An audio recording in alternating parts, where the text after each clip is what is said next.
Welcome to the Ask the Experts show with local celebrity hosts Steve-O and Renee. Sit back each week while Steve-O and Renee educate you with live in-studio experts, such as lawyers, doctors, home improvement, and financial experts in their field.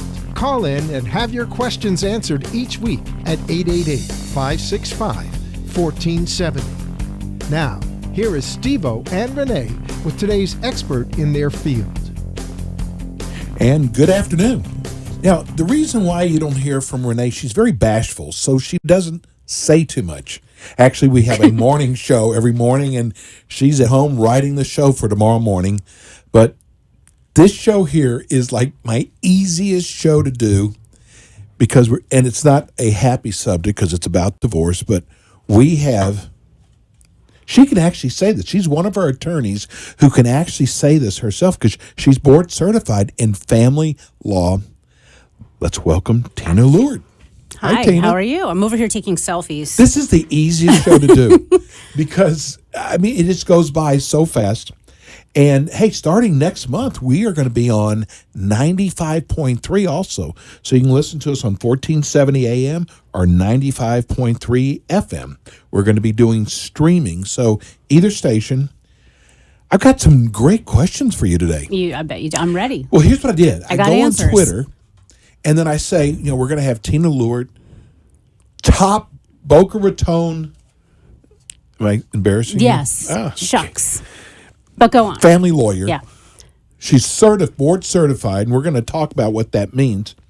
And if you have a question, give me your question. We got about 5 or 6 questions, and we're going to go through that. But first of all, tell everybody what board certified means. Sure. Board certified is a designation by the Florida Bar of expertise or specialization in an area of the law. So you can be board certified in family law, criminal law, civil trial practice, different areas of law. And what it means is that lawyer has gone through the rigors to have that designation. It requires a lot of experience, a lot of trial experience, a lot of experience in handling complex cases in that area of law. You can say you're an expert. Yes, you can say you're an expert. And right now, only board certified attorneys can even advertise that they're experts or specialists in their area. And there really aren't that many of us. People don't know what this means. I get it, but it's something I usually tell people if friends or family ask me, I need a lawyer for this or that. How do I find a lawyer?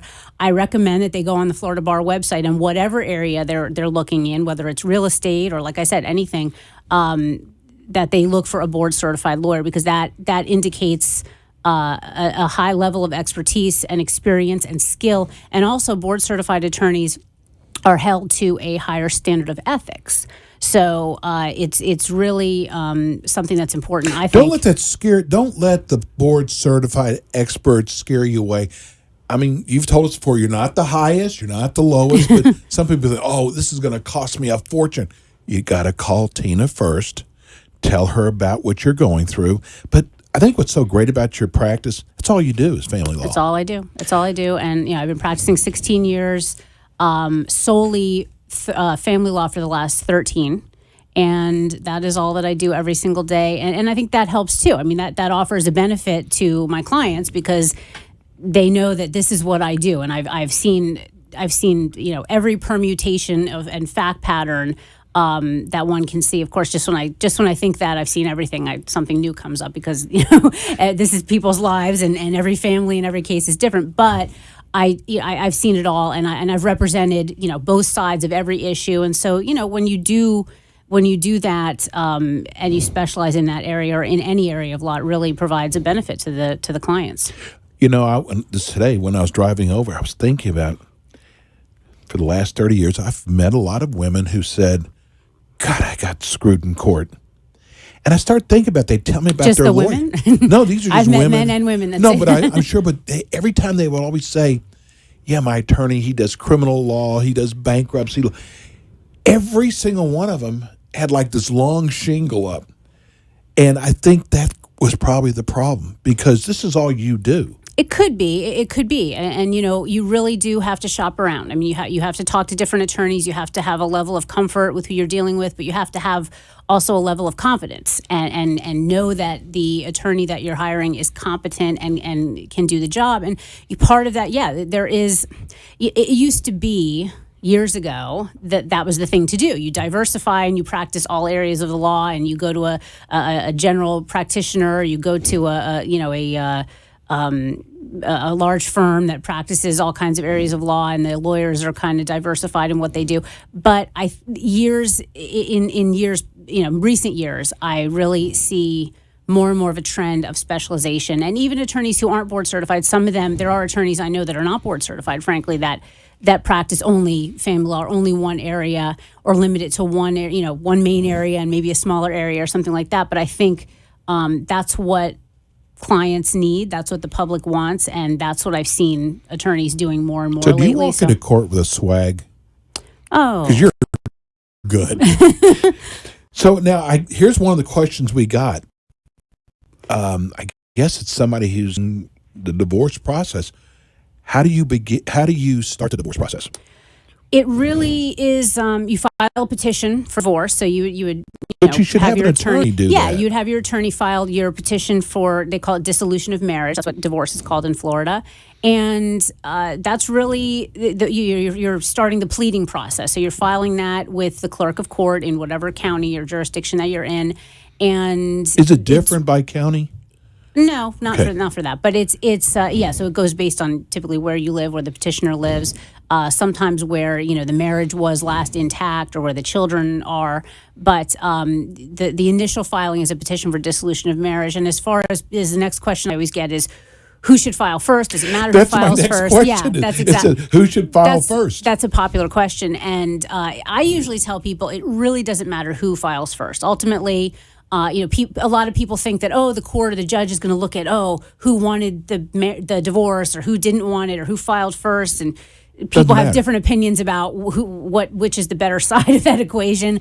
It really doesn't matter. It's just a matter of who wants to get things started. Okay. And sometimes in certain cases, depending on what's going on between the parties, it can benefit someone to file first, or to get there sooner, because for example, someone is, racking up tons of credit card debt, and no matter whose name it's in, if you rack up credit card debt during the marriage, it's marital debt. So it's like, wait a minute, let's go file. The date of filing would be a cutoff date to kind of stop that in its tracks and hopefully separate out the debt from there on out. So there could be reasons to file or to get there quicker, but generally the judge isn't looking at who filed first. What's the next question?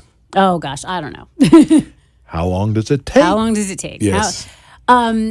I've had divorces take 20 days, and I've had divorces take years. Depending on the assets? Depending on a lot of things. Depending on the complexity of the assets, the issues involved, the complexity of the issues, and the number of issues involved. Sometimes, to be frank, it could depend on the attorneys involved and the parties involved and the personalities that you're dealing with. And, frankly, there are attorneys that will file every single motion and set every single hearing they possibly can, and take the case takes a lot longer with certain actions that happen, or things that are filed. And there are other attorneys that are saying, let's get to mediation as soon as we can, and if it doesn't settle, let's set trial as soon as we can, and let's cut this off and try to have an end date. And so I've just seen every permutation. And sometimes you have people that'll say, let's start the divorce. And by the way, wait a minute, we want to put things on hold and try to work things out, or go to counseling, and you stay the case or abate the case, put things on hold so they can try to do that. And then they say, didn't work out. 6 months later, they're coming back and picking up with litigation against them. But if you have a good attorney, they will move the case forward and be doing things that move the case along and move it forward and toward its conclusion, whatever that is. Well, I want to use this Twitter question here. It says, can you ask the courts for legal separation instead of a divorce? Not in Florida. Okay. Why would you even want to do that, though? Yeah, I have people that call me and ask this question. Can I get a legal separation? Sometimes it's just an emotional thing. I'm not ready. for a divorce. I'm not ready to file that. I'm not ready to, but we're separated, and maybe we're in the middle of counseling, or trying to work things out, or we're kind of in limbo in the relationship, but I need financial support. Right.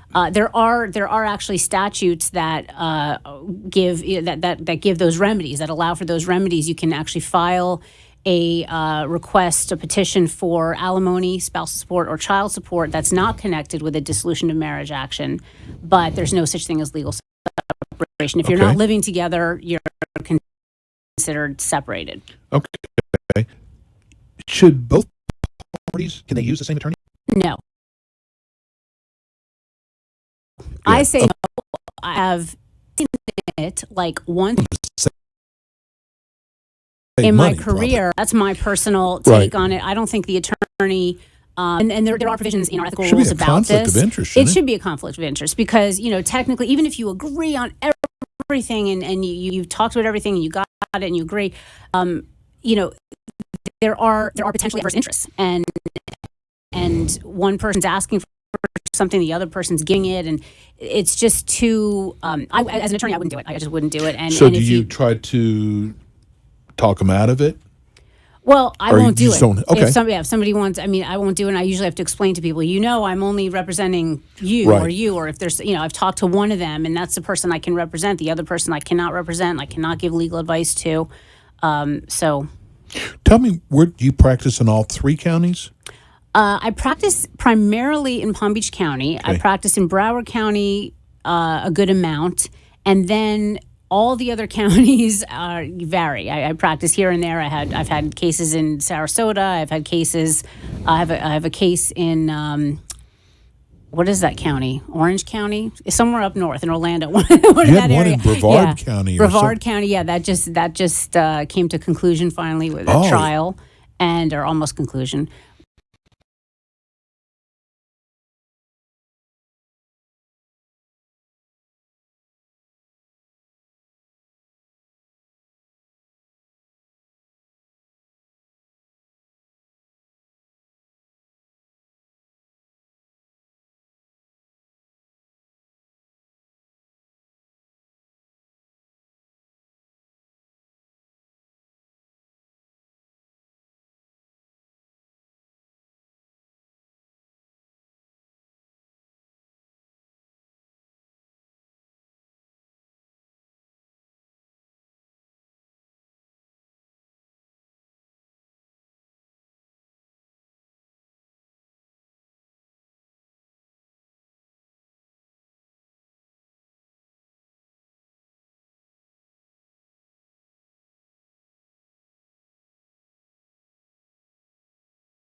But so before they get married, hey, do we have those same financial goals and the same financial values and spending habits and debt habits and all those kinds of things? And I think that a lot of people see things very differently on all those, all those aspects and all those topics, and they don't come to some agreement or some understanding early on. And then just as time goes by, there's a lot of resentment that's created. We have a marriage counselor on our morning show. I was just going to say, this is a question for her. Yeah. She said that people just don't sit down.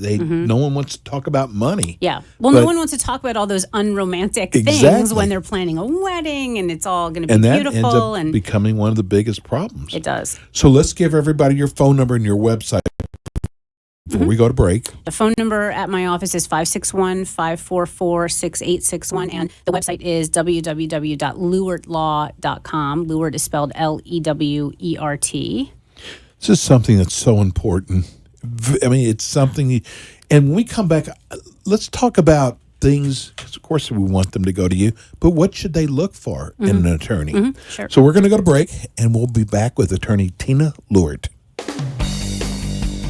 Lewert Law Offices is proud to be the family law expert on the Ask the Experts show. Attorney Tina Lewert is a board-certified specialist in marital and family law. Attorney Lewert is committed to obtaining the best resolution for your divorce or other family law case by consistently providing skilled representation, expert legal advice, and personal attention. Attorney Lewert has developed an excellent reputation for providing effective divorce and family law representation in Boca Raton and the surrounding communities. Lewert Law Offices offers legal advice and representation in a wide range of family law matters, including divorce, child custody, time sharing and visitation, child support, alimony, complex asset distribution, post-judgment modifications, and paternity actions. For expert representation in all aspects of divorce and family law, contact attorney Tina Lewert today at 561-544-6861 or visit www.lewertlaw.com.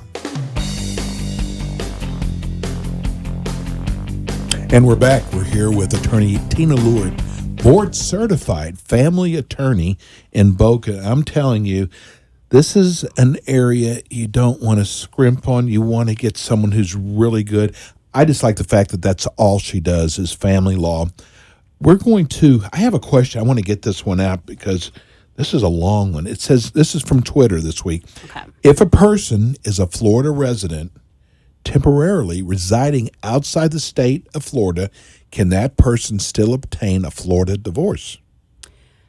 Probably, possibly. It depends. I mean, it depends what temporarily means. Okay. So if they temporarily move, but then they get a job and they stay in the new jurisdiction for 6 months and their child starts going to school there, things like that.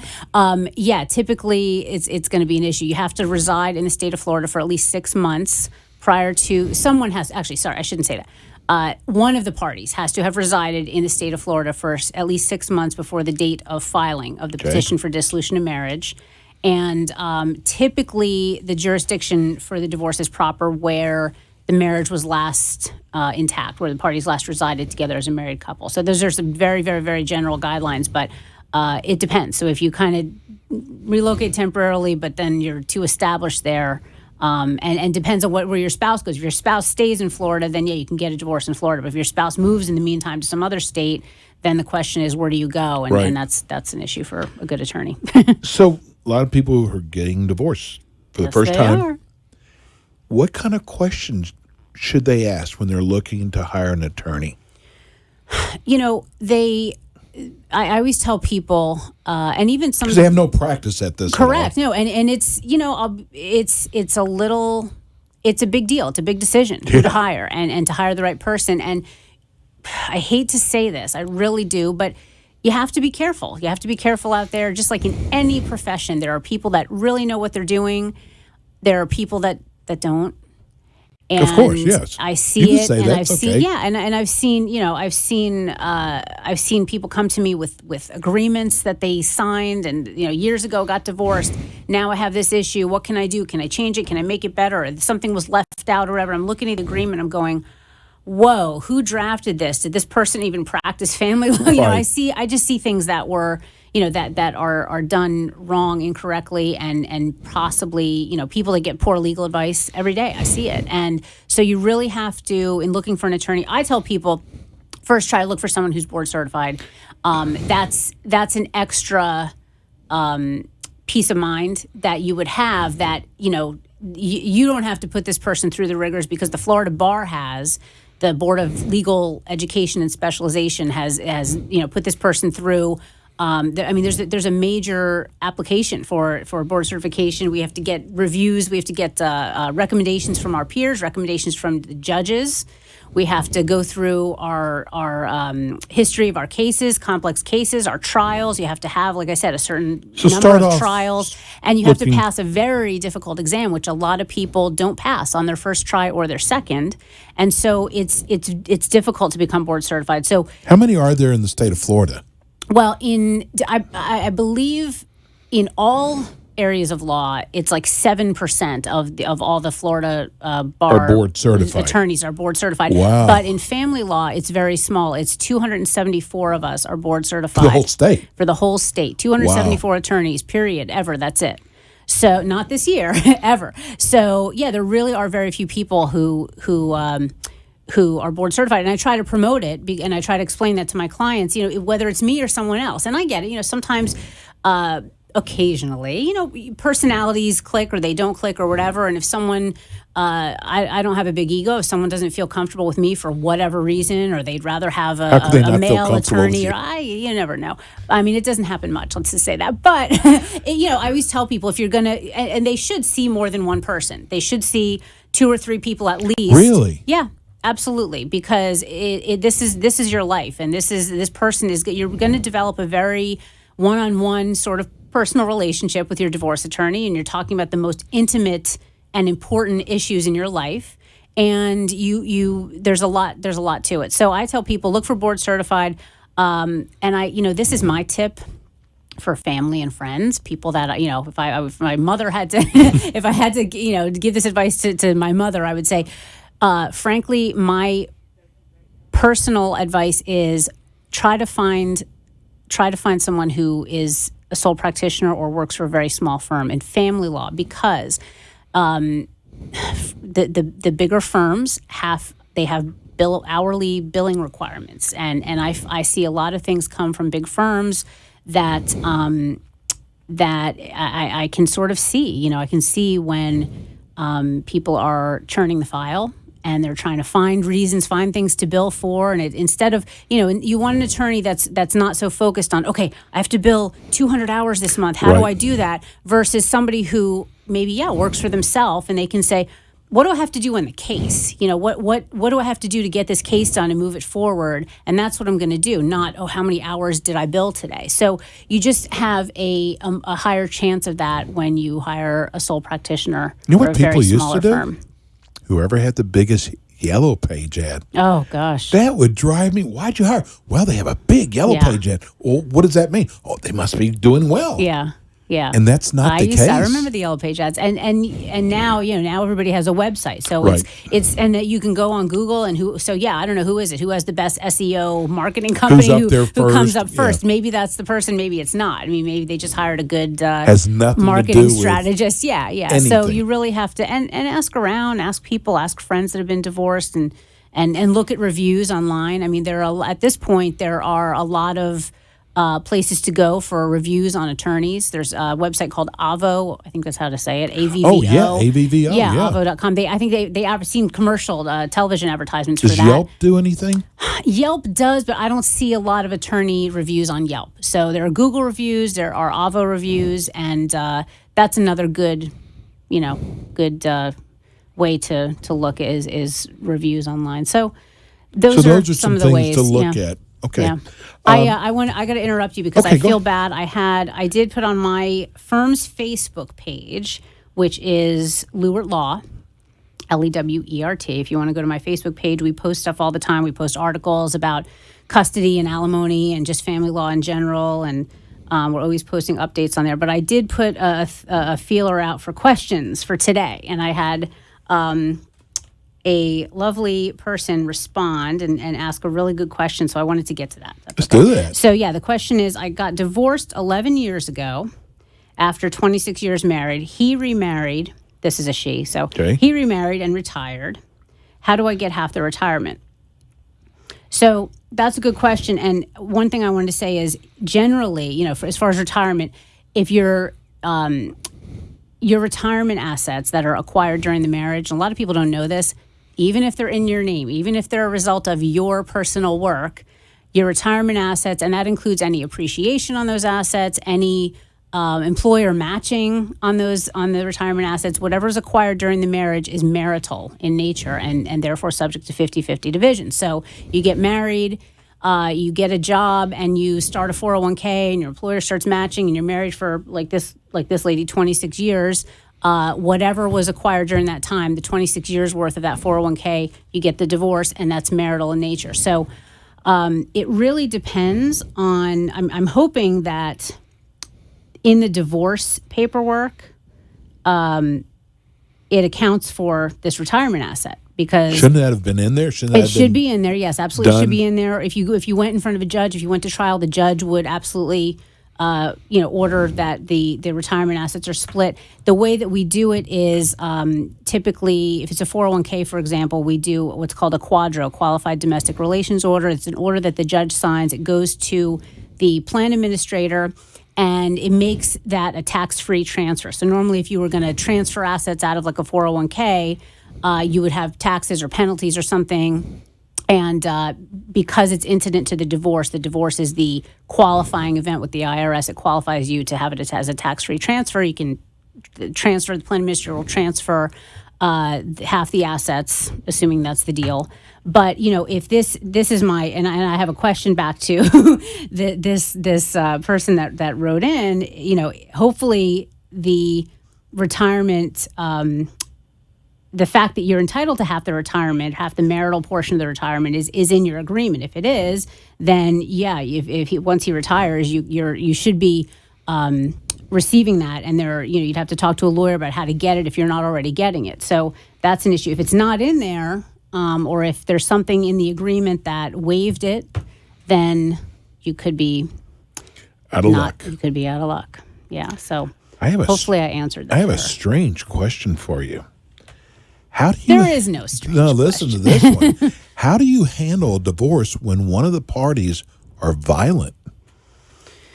I guess, are they talking about serving the papers or bringing it up? Yeah, how do you handle it? That's a good question. Yeah, well, this happens a lot. I would think so. Sorry to say this, but especially in South Florida, it happens a lot. And maybe it's the heat, I don't know. But sorry to joke. So if one of the parties is violent, you can get a restraining order. It's not part of it's a separate case from the divorce case. It's a civil action, but it's in a separate division.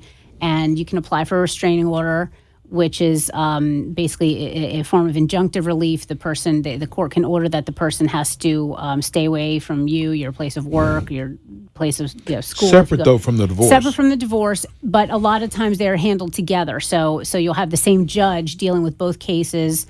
And if that's the situation, which I've had people getting a divorce and there's a restraining order involved, meaning, maybe we should have our mediation instead of at one of the attorney's offices, we should have it at the courthouse. So right. Everybody has to go through security, and you have to, the 500 feet away, you have to stay. So we have to do it in, separate rooms or something like that, or, gain some understanding of how to deal with it. But the divorce still goes forward, and, you both have your attorneys, and you litigate as necessary, and you can still mediate.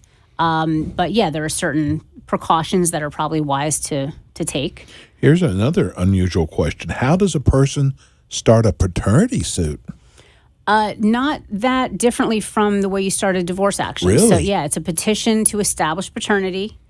And usually what I do is a petition to establish paternity, child support, time sharing, a parenting plan, and other relief. Because along with paternity, that's generally what people want, is to establish the time sharing. Right. And to establish the custody rights. So we file that and serve the other person. And just similar to a divorce, they have 20 days to respond, get their lawyer.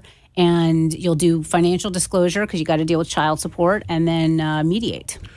All of a sudden, we're out of time. That's amazing. How can that be? What happened? Give everybody your phone number. Sure, 561-544-6861. And your website address is lewertlaw.com, Lewert. Tina, it is so easy doing your show.